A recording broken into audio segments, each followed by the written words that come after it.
This is an audio video about suicide prevention. Most suicidal individuals give warning signs or signals of their intentions.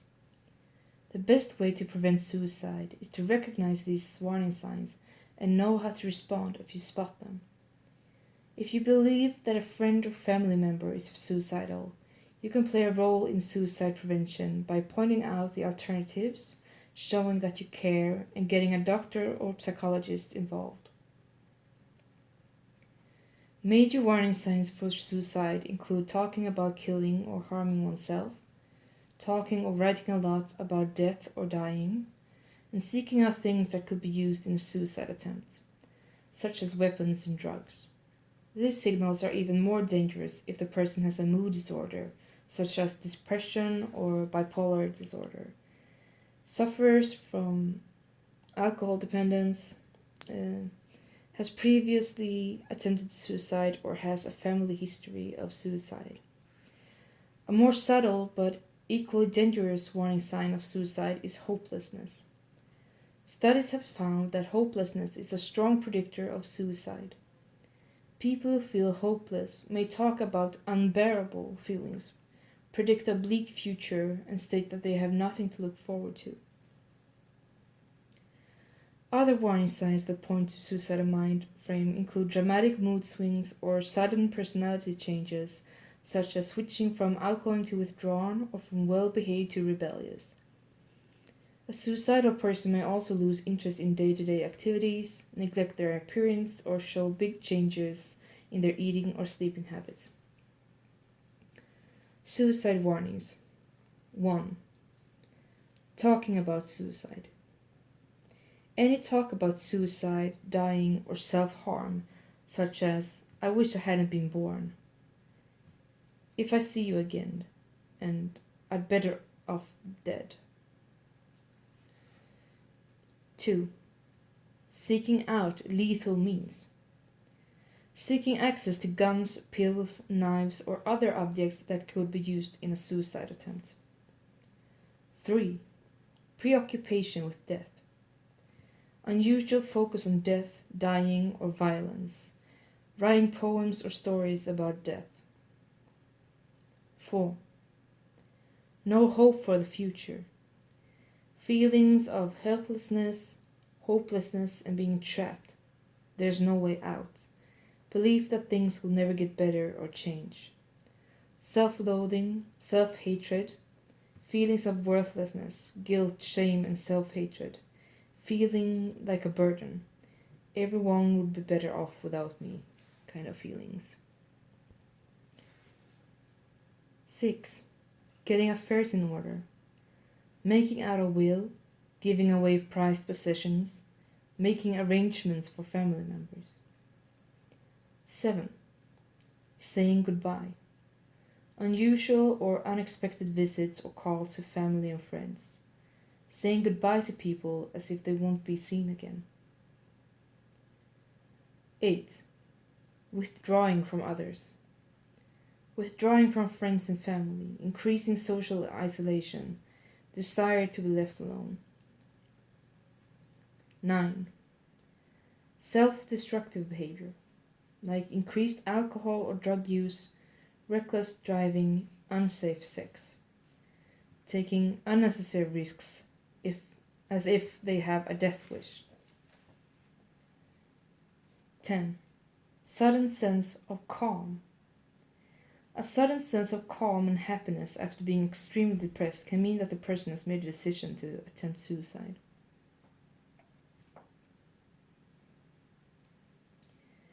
Suicide prevention tip number 1. Speak up if you're worried. If you spot the warning signs of suicide in someone you care about, you may wonder if it's a good idea to say anything. What if you're wrong? What if the person gets angry? In such situations, it's natural to feel uncomfortable or afraid. But anyone who talks about suicide or shows other warning signs need immediate help. The sooner the better. Talking to a friend or family member about their suicidal thoughts and feelings can be extremely difficult for anyone. But if you're unsure of whether someone is suicidal, the best way to find out is to ask. You can't make a person suicidal by showing that you care.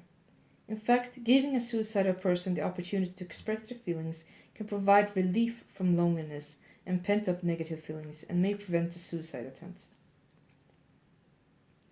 Ways to start a conversation about suicide can be: I have been feeling concerned about you lately.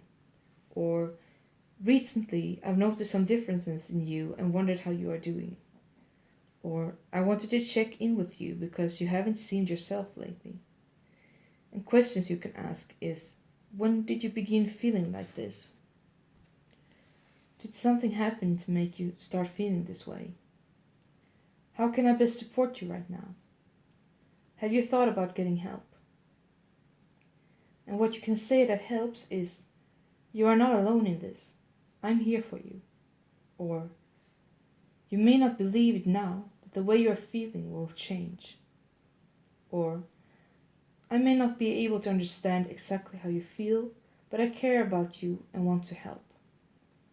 Or, when you want to give up, tell yourself you will hold off for just one more day, hour, minute, whatever you can manage. When you're talking to a suicidal person, what you can do is be yourself. Let the person know you care, that they are not alone. Finding the right words are not nearly as important as showing your concern. 2. Listen. Let your friend or loved one vent and unload their feelings, no matter how negative the conversation seems. The fact that it is taking place is a positive sign. 3. Be sympathetic and non-judgmental. The suicidal person is doing the right thing by talking about their feelings, no matter how difficult it may be to hear. 4. Offer hope. Reassure your loved one that help is available and that the suicidal feelings are temporary. Let the person know that your life is important to you. 5. Take the person seriously. If a suicidal person says things like, I'm so depressed, I can't go on, ask if they're having thoughts of suicide. You're allowing them to share their pain with you, not putting ideas in their head. Here are some don'ts as well. Number 1. Don't argue with the suicidal person. Avoid saying things like, you have so much to live for, your suicide will hurt your family, or just snap out of it. 2. Don't act shocked. Don't lecture on the value of life or argue that suicide is wrong. Don't, number 3, promise confidentiality or be sworn to secrecy. A life is at stake, and you may not need to speak to a mental health professional in order to keep the suicidal person safe. If you promise to keep your discussion secret, you may have to break your word. Don't offer ways, number 4, don't offer ways to fix your loved one's problems. Give advice or make them feel like they have to justify their suicidal feelings. It is not about how bad the problem is, but how badly it's hurting your friend or loved one. Number 5, don't blame yourself. You can't fix someone else's depression. Your friend or loved one's happiness or lack thereof is not your responsibility. Tip number 2 in dealing with a suicidal person. Respond quickly in crisis. If a friend or family member tells you that they're thinking about death or suicide, it's important to evaluate the immediate danger the person is in. Those at the highest risk for committing suicide in the near future have a specific suicide plan, the means to carry out the plan, a time set for doing it, and an intention to do it. Remember, plan, means, time set, and intention. The following questions can help you assess the immediate risk for suicide. Do you have a suicide plan? Do you have what you need to carry out your plan, like pills, gun, etc.? Do you know when you would do it? Do you intend to take your own life? Level of suicide risks. Low level is some suicidal thoughts, no suicide plan, the person says they won't attempt suicide. Moderate level, suicidal thoughts, vague plan that isn't very lethal, says they won't attempt suicide. High level, suicidal thoughts, specific plan that is highly lethal, says they won't attempt suicide. Severe level, suicidal thoughts, specific plan that is highly lethal, the person says they will attempt suicide. If a suicide attempt seems imminent, call a local crisis center, phone your country's emergency service number, or take the person to an emergency room. Remove guns, drugs, knives, and other potentially lethal objects from the vicinity, but do not, under any circumstances, leave a suicidal person alone. Tip number 3. Offer help and support. If a friend or family member is suicidal, the best way to help is by offering an empathetic, listening ear. Let your loved one know that they're not alone and that you care. Don't take responsibility, however, for healing your loved one. You can offer support, but you can't make a suicidal person get better. They have to make a personal commitment to recovery. It takes a lot of courage to help someone who is suicidal. Witnessing a loved one dealing with thoughts about ending their own life can stir up many difficult emotions. As you're helping a suicidal person, don't forget to take care of yourself. Find someone that you trust, a friend, family member, clergyman, or counselor, to talk to about your feelings and to get support of your own. To help a suicidal person. 1. Get professional help. Do everything in your power to get a suicidal person the help they need. Call a crisis line for advice and referrals. Encourage the person to see a mental health professional. Help locate a treatment facility or take them to a doctor's appointment. 2. Follow up on treatment. If the doctor prescribes medication, make sure your friend or loved one takes it as directed. Be aware of possible side effects and be sure to notify the physician if the person seems to be getting worse. It often takes time and persistence to find the medication or therapy that's right for the particular person. 3. Be proactive. Those contemplating suicide often don't believe they can be helped, so you may have to be more proactive at offering assistance. Saying, "Call me if you need anything," is too vague. Don't wait for the person to call you or even to return your calls. Drop by, call again, invite the person out. 4. Encourage positive lifestyle changes, such as a healthy diet, plenty of sleep, and getting out in the sun or into nature for at least 30 minutes each day. Exercise is also extremely important as it releases endorphins, relieves stress, and promotes emotional well-being. 5. Make a safety plan. Help the person develop a set of steps they promise to follow during a suicidal crisis. It should identify any triggers that may lead to suicidal crisis, such as an anniversary of a loss, alcohol, or stress from relationships. Also include contact numbers for the person's doctor or therapist, as well as friends and family members who will help in an emergency. 6. Remove potential means of suicide, such as pills, knives, razors, or firearms. If the person is likely to take an overdose, keep medications locked away or give them out only as the person needs them.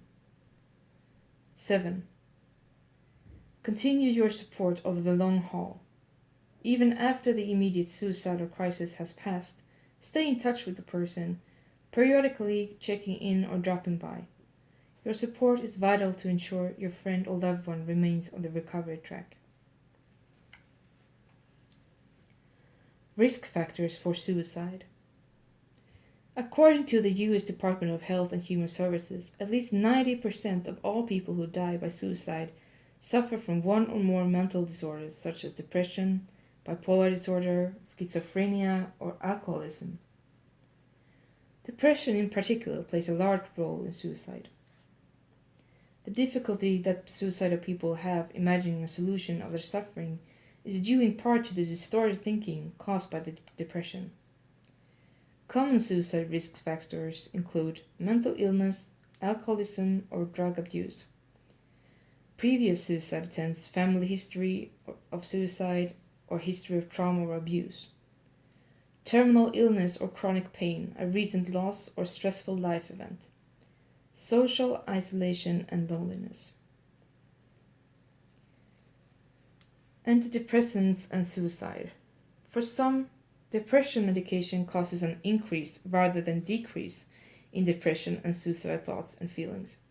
Because of this, the US Food and Drug Administration (FDA) advises that anyone taking antidepressants should be watched for increases in suicidal thoughts and behaviors. Monitoring is especially important if this is the person's first time on depression medication or if the dose has recently been changed. The risk of suicide is the greatest during the first 2 months of antidepressant treatment. Suicide in teens and older adults. In addition to the general risk factors of suicide, both teenagers and older adults are at a high risk of suicide. Suicide in teens. Teenage suicide is a serious and growing problem. The teenage years can be emotionally turbulent and stressful. Teenagers face pressures to succeed and fit in. They may struggle with self-esteem issues, self-doubt, and feelings of alienation. For some, this leads to suicide. Depression is also a major risk factor for teen suicide. Other risk factors for teenage suicide include childhood abuse, recent traumatic events, lack of a support network, availability of a gun, hostile social or school environment, exposure to other teen suicides. Warning signs in teens.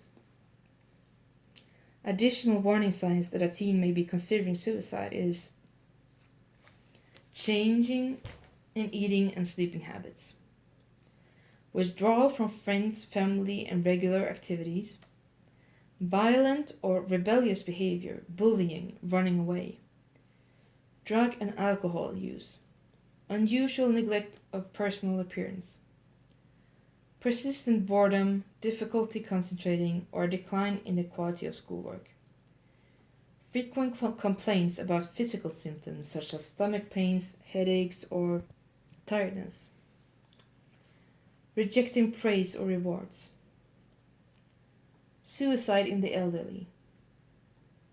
The highest suicide rates of any age group occur among persons aged 65 and older. One contributing factor is depression in the elderly that is undiagnosed and untreated. Other risk factors for suicide in the elderly include recent death of a loved one, isolation and loneliness, physical illness, disability or pain, major life changes such as retirement or loss of independence, loss of sense of purpose. Warning signs in older adults. Additional warning signs that an elderly person may be contemplating suicide is reading about death and suicide, changes in sleep patterns, increased consumption of alcohol or prescription drugs, self-neglect or failing to follow medical orders, stockpiling medications or taking a sudden interest in firearms, withdrawing from friends, family, and social activities, bidding elaborate farewells, or hurrying to revise a will. Here are some suicide crisis lines in the US. You can call National Suicide Prevention Lifeline at 1-800-273-8255 or I'm Alive at 1-800-784-2433 or the Trevor Project that offers suicide prevention services for LGBTQ youth at 1-866-488-7386. We also have the SAMHSA's National Helpline that offers referrals for substance abuse and mental health treatment at 1-800-662-4357. In UK and Ireland, you can call Samaritans UK at 116123. In Australia, you can call Lifeline Australia at 13 11 14. In Canada, you can call Crisis Services Canada at 1-833-456-4566. In other countries, you can find a helpline near you at Befrienders Worldwide or IASP or International Suicide Hotlines. Thank you so much for listening and learning about suicide prevention. I hope this video has been helpful to you and others. And remember, your life has meaning.